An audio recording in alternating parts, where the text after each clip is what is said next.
Ever heard strange, terrifying noises with no explanation? Ever felt creepy movements around you when you're alone? Terrifying, inhuman laughter. Eyes glowing in the dark, silently watching you. Bodies taken over by mysterious entities. Jinn, demons, or something we can't even name. No one knows their true nature, but the ending are often horrifying and tragic. Yup guys, we're talking about demonic possession. One of the most chilling and fascinating topics out there. Every religion and belief system has its take. What is possession? How does it happen? Can a being from another realm really take control of mind and body, forcing you to do its bidding? Is it truly supernatural or just mental illness? And what about the documented cases of possession and exorcism rituals that ended in tragedy? In this video, we're diving into the shadows. We will explore real-life horror stories and unpack what science and religion have to say. So, are you ready to step into the darkness? But before we dive in, don't forget to like and subscribe to the channel. And now, grab your favorite drink and let's jump right into it.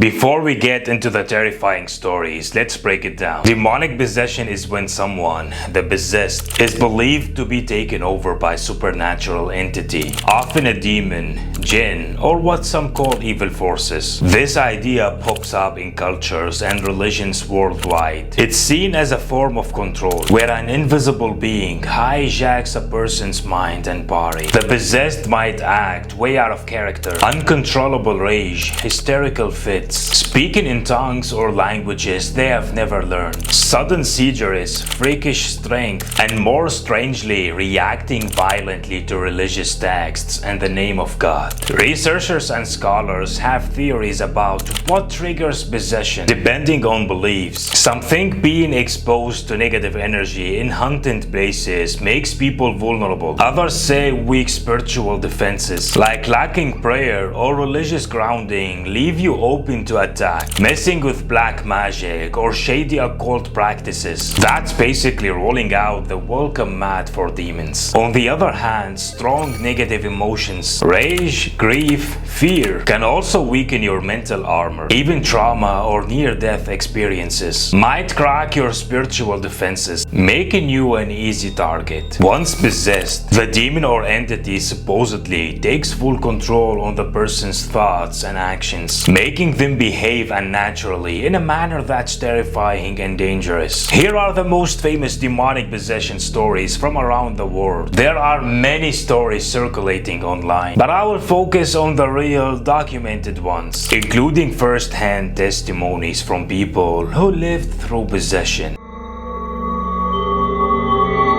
Anneliese Michel, a German girl born in 1952, began suffering seizures at age 16. She was diagnosed with temporal lobe epilepsy, a neurological disorder affecting the brain. Despite medical treatment, her condition worsened. She started seeing terrifying entities and hearing voices in her head, claiming demons whispered that she was cursed and destined for hell. Over time, she developed bizarre behaviors, refusing food and water, violent outbursts, and insisting on evil presence lived inside her. Her deeply religious family began to believe that her condition wasn't medical but spiritual. They became convinced she was demoniacally possessed. The family returned to doctors, who prescribed stronger medications and alternative treatments, but nothing helped. Anneliese deteriorated further, showing extreme symptoms, speaking in unknown languages, unnatural physical strength, avoiding holy objects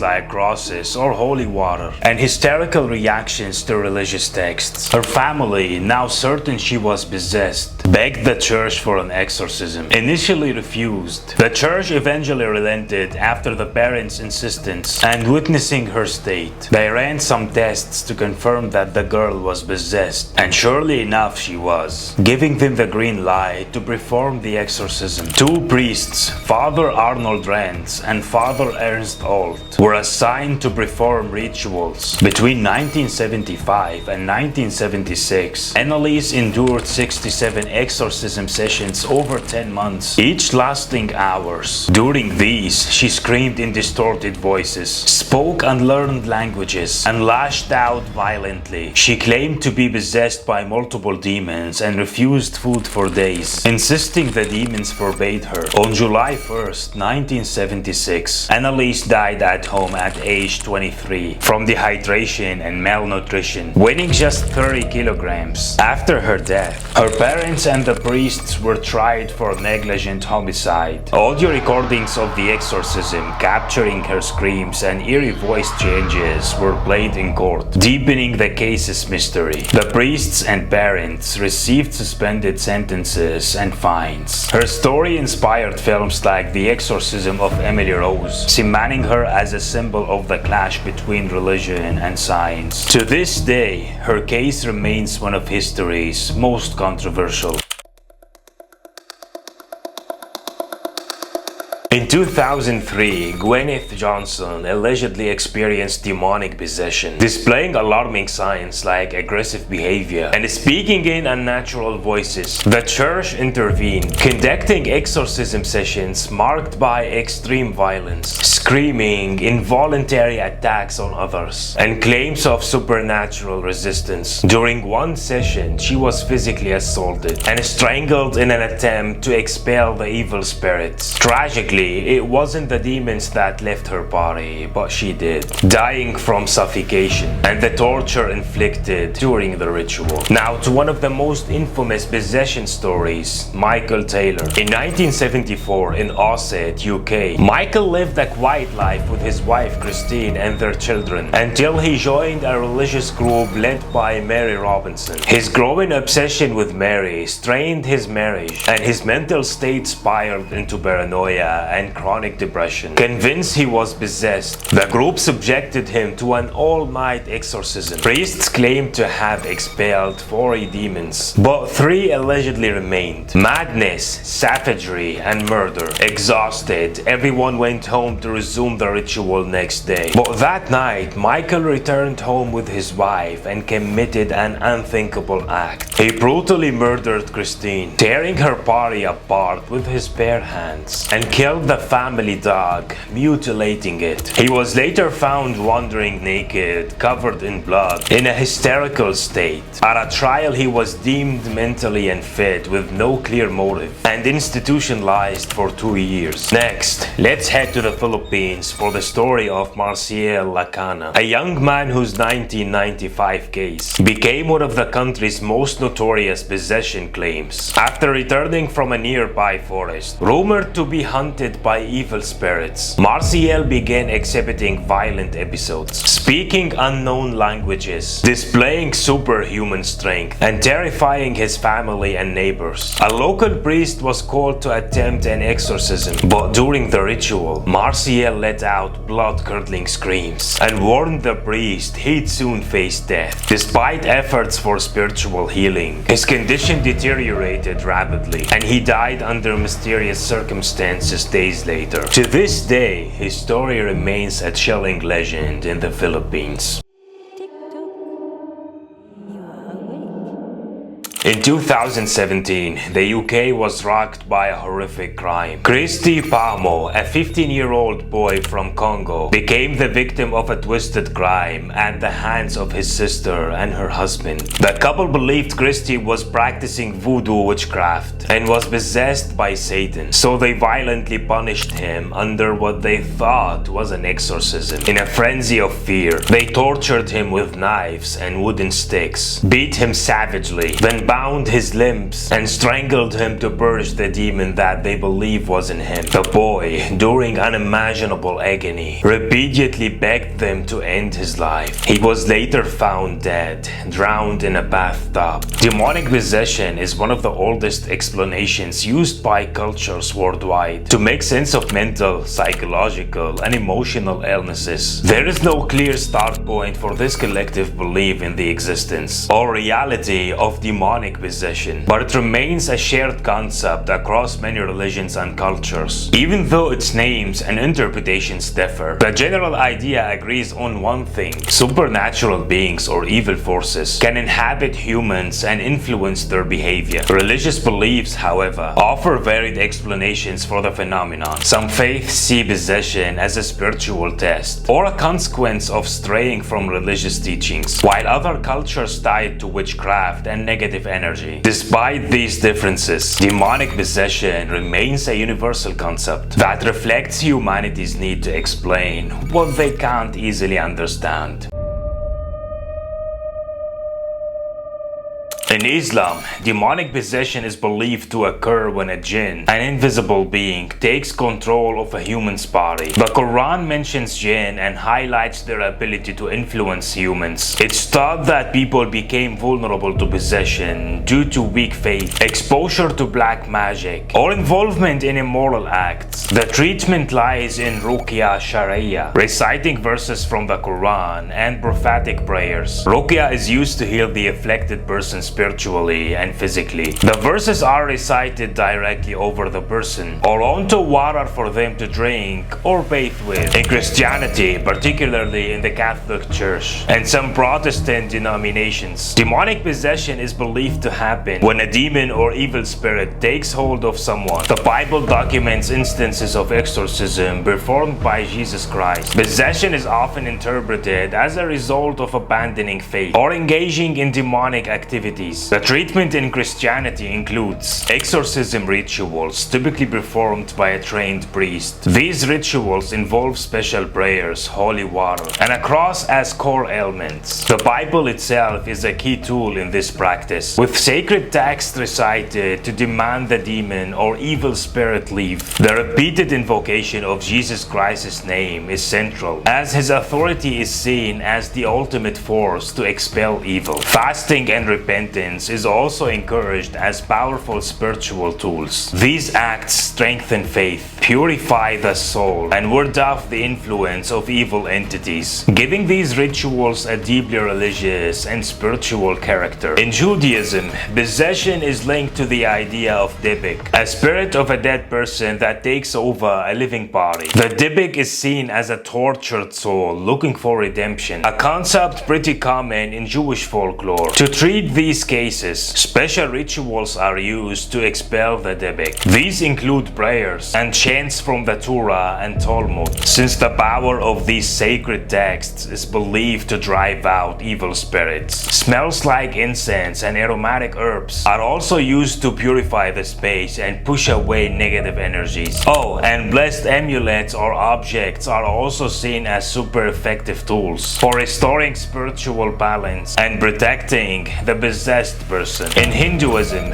possession is thought to happen when an evil spirit or invisible being takes control of a person's body. They believe it's due to bad karma or being exposed to spirits that weren't properly honored after death. Hindus think religious rituals like Havan and mantra can kick these spirits out. The priests called pujaris are the ones who handle these rituals. In Buddhism, possession is believed to come from negative energy or bad karma that attracts evil beings. To fix this, meditation is the go-to method for restoring spiritual and mental balance. It's basically the ultimate tool for cleansing the soul. Monks also perform sacred rituals using stuff like bells and singing bowls to purify the area and scare off evil spirits. And yup, sacred charms and amulets are also used as extra protection to keep the person in a state of a spiritual peace, far from any negative energies. Alright, let's move to the African traditional religions. In many African traditional religions, possession happens when evil spirits or angry ancestors take over someone's body. The rituals and explanations vary by tribe, but they usually involve drums, dance, traditional outfits, and spells to banish the spirits. Shamans or priests take charge of the healing process to restore the person's spiritual balance, And now, let's move to voodoo. In Africa, especially in places like Haiti and parts of the continent, voodoo is a full-blown religion with its own rituals and beliefs. In voodoo, possession happens when a lua takes over someone's body. The spirits can be good or evil, and sometimes possession is even part of religious rituals, where the persons become a medium to connect with the spirit world. To treat possession in voodoo, priests called hungans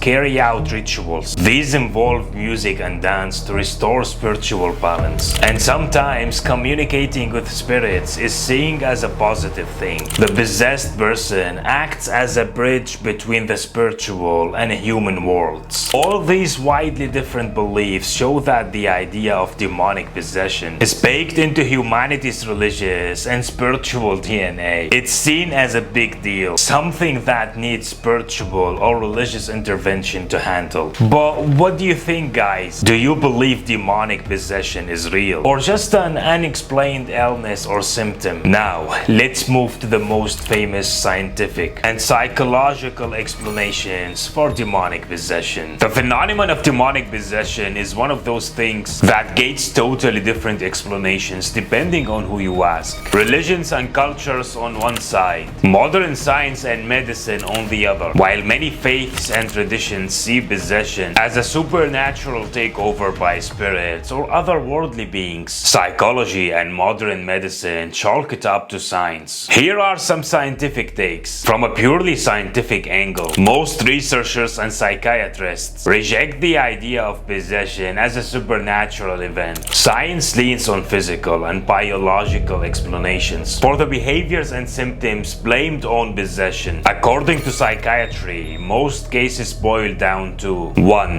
Mental and psychological disorders. So-called possession cases are often linked to known mental illnesses like schizophrenia, where someone hears voices or sees hallucinations; dissociative identity disorder, where a person shows multiple distinct personalities; hysteria or conversion disorder, which can cause unexplained physical symptoms like seizures or paralysis. 2.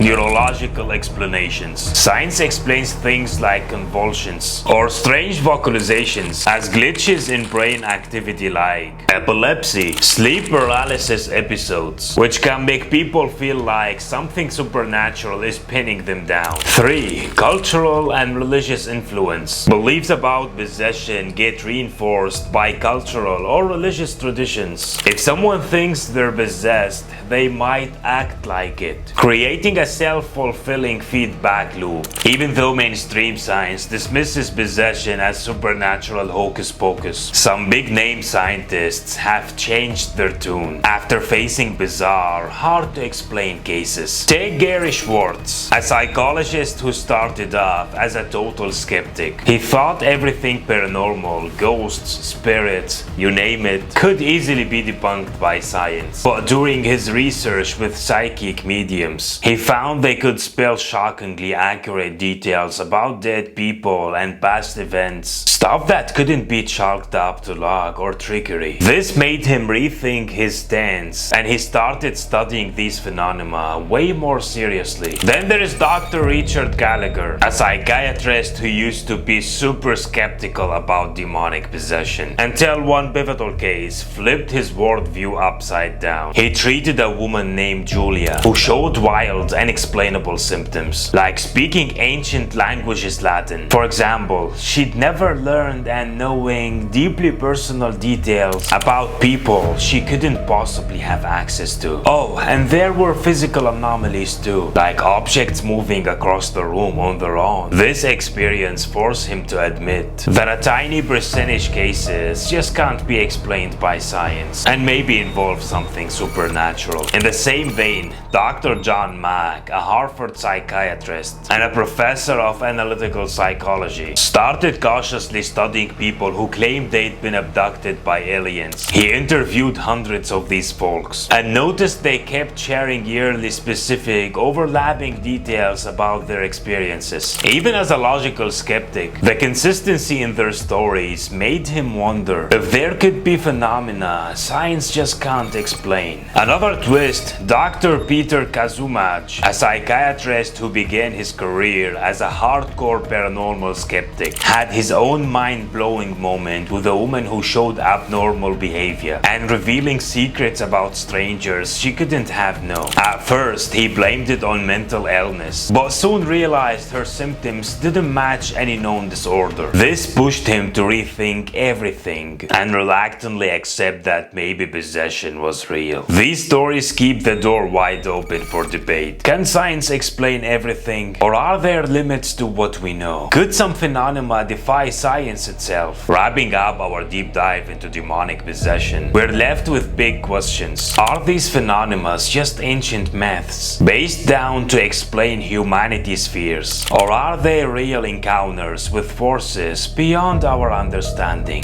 The million-dollar question: how could society deal with these phenomena with an awareness that balances respect of cultural and religious heritage and enhancing scientific understanding? Alright, squad, what do you think? Do you believe in demonic possession, or is it all mental illness? Ever heard of or lived through anything like this? Drop your thoughts below. If you enjoyed this video, smash the like button and subscribe, because the next episodes are gonna get even scarier and stranger.